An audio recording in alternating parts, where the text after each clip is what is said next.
Hello my Poke people, and welcome one and all to the most messed up Pokemon of each generation. Pokemon that either luck or do something or just have that air of about them that makes you want to walk away in disgust, fear, or just downright confusion.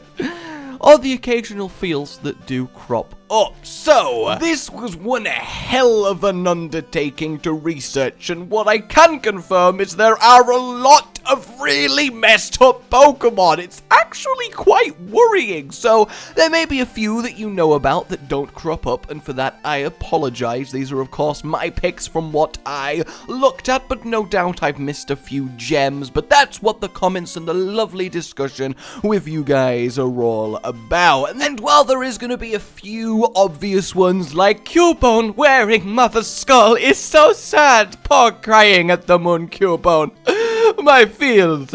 There's also going to be a few more out there ones that I've just found amusing. So let's begin with Kanto and Pincer. Yes, indeed. This thing is ridiculous because I've never really thought about it that much, but just looking at it, the mouth that it has on with the sideways teeth that's almost like half the size of its body.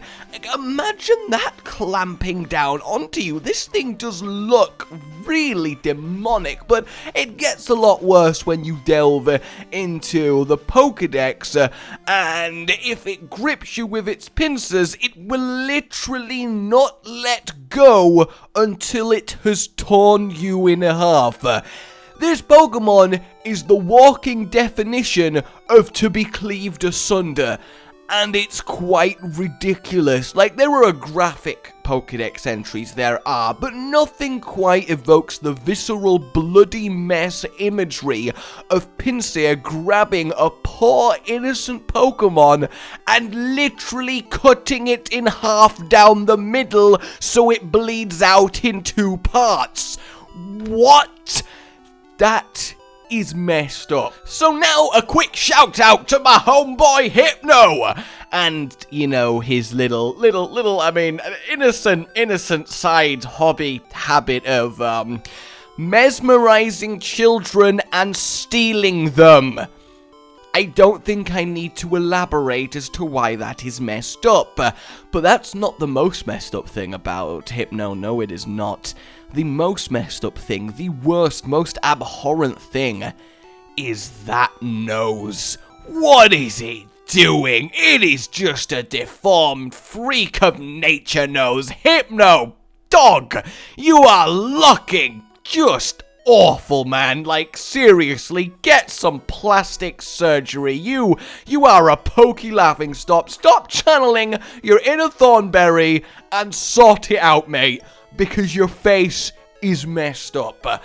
Finally for Kanto then, we have the most evil, the most vile of all the Pokemon. It is Vileplume. Why is this Pokemon messed up, you may ask? Well, its petals are the largest in the world. As it walks, it scatters extremely allergenic pollen.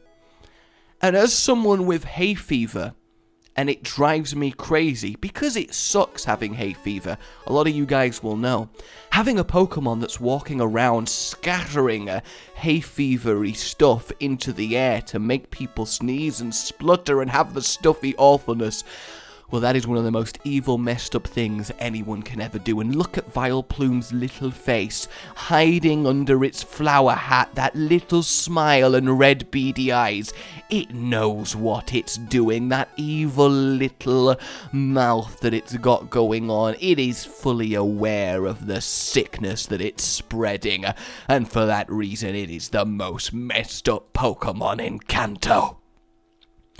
Over to Johto then, we have but one contender, and that is Slugma, who I honestly feel bad for. Like, this is just, okay, here we go. Its body is made out of magma. If it doesn't keep moving, it will cool and harden, and then it can't move anymore, so it dies. And it's a slug, so it moves really slowly and can't get around obstacles that well. Is Slugma Arceus's joke of a creation? Because it just seems like a cruel existence. It has to constantly, gotta keep moving, which from our perspective is it barely moving at all because it's a slug. Otherwise it literally encases itself in its own skin while it starves to death on the inside. What? No. Just no. Moving on to Hoenn, we got Spoink, who's bouncing along, Pearl on his head, which he has to keep with him. Spoink loves his Pearl. It helps his psychic powers, but it's been known to fall off his head. And the thing is, if it falls off his head, he's got to stop and somehow get it back onto his head with his stubby little Spoink arms. Granted, he can psychic it back up, but a panicked Spoink might not think to do that. Why is this a big deal? Well, because if a Spoink stops bouncing, it dies. Doesn't just get hurt, it dies. If it stops bouncing, its heart stops beating, because that's what pumps the blood round his body. What the hell designed such a creature? How is it not extinct? If you bump into a Spoink and it falls over, congratulations, you monster. GLaDOS would be proud. And then, of course, we've got Burnett, the inhabited ghostly spirit of a doll that is hunting down its previous owner in a quest of vengeance for abandoning it, and then one can only imagine what it plans to do. I mean, I hope it's just snuggle it, you know, but me thinks it's more along the lines of devour its soul and murder it thoroughly. So in the true imagery of Chucky, Burnett is seriously messed up. Now, I do admit ghost Pokemon are cheating a little bit, because they are so messed up, but that one I just had to include. Sinnoh, then, we have Perugly. Look at it, it's just disgusting. It's awful. Its physical form is one of the most messed up looking things I've ever seen. That cat is chunky. And that's all I gotta say. Talking of chunky, we move on to Stanky, who is quite abhorrent. Like, there are some ghosties in Sinnoh and some, you know, evil Pokemon, but nothing compares to Stanky. If this thing is in a city and something startles it, which, you know, everything does, it releases its foul fluid from its rear, which spreads over a mile radius. And it makes people feel queasy and sick and awful, which means it can affect thousands of people every time it's scared, and just makes permanent mile radius pockets of awfulness everywhere it goes. Why, Stanky? Why you gotta be like that, man? Why you gotta be like that? And everywhere you go in a Pokemon world, there would be just Stanky smell, because it's just, I feel bad for Sinnoh. I really do. It's so bad. So let's rapidly leave this stinky region, apparently, and move on to Unova.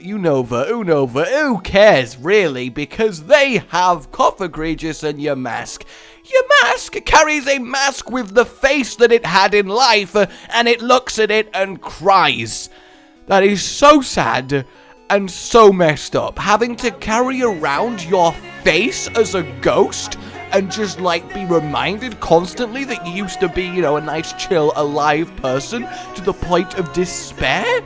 That is cruel. And then it doesn't get any better when it evolves into Cofagrigus. It goes from sad and despair to a evil piece of awfulness where it grabs people, opens its coffin body, forces them inside, murders them, and releases them as undead mummies. Okay then, Cofagrigus, you are certainly quite egregious. I will fully admit that. That is, wow, that is possibly the worst way to be murdered by all of the ghost Pokemon in Pokemon. And I think we can all agree that is messed up. but not as messed up as some of its other friends in Unova. No, we have Jellicent then, the real king of death, torture, and demons in Unova. Those red glowing eyes, the mustachy looking ring that hides the clawed and teeth-spiked mouth of bloody mess that it harbors. Because this thing, if you are a ship and you happen to sail into a Jellicent's habitat, well, you know what happens to you? It kills all of the crew, sinks the ship, and they're never heard from again. What? It's said that Jellicent have a castle of ships that it has sunk and murdered the crew of on the ocean floor. Can you imagine happily sailing along as a sailor? This thing floats out the ocean, kind of looks at you all, and then proceeds to murder you with jets of water that pierce through your body as it then pulls down the ship into the ocean? That is terrifying, and it is Bermuda Triangle level messed up. It really, really is. Finally then, we go on to Calais. We have Phantom, who are the spirits of children that have died in the forest inhabiting stumps. I don't even need to go any further on that. That is so sad. It really, really is. Then I'm actually going to go to Pyro, because this one is just a pet peeve of mine. I know his main is fur, okay? Let me just preface this by saying I know.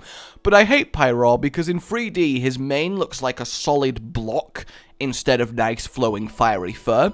So to me, I imagine that Pyro's actual flesh, bone, and blood has formed into the shape of his star mane, which to me is really messed up. Like, it's a giant fire-colored earlobe all around his face that you could squidge like a bit of Play-Doh. Ah!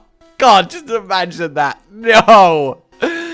After that, we gotta give a little shout out to Esper, of course. If it accidentally releases its ears, it explodes within 300 feet, killing everyone, and that is its torment. But I've talked about that before in a different video, so, yeah. And then finally, the most messed up Pokemon at all, we have Klefki.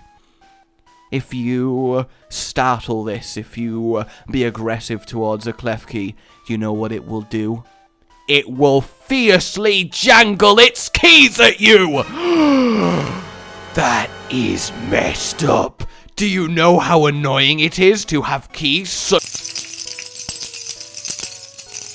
suddenly jangled in your face? Yeah, it's bad. It's bad. Alright then, guys, I certainly had a little bit of fun with this one, I will admit. Let me know if you enjoyed it, and let me know what kind of Poke video you'd like to see next time. But for now, my name has been Rage. Like if you enjoyed this, subscribe for more, and I'll see you next time. Oh, goodbye.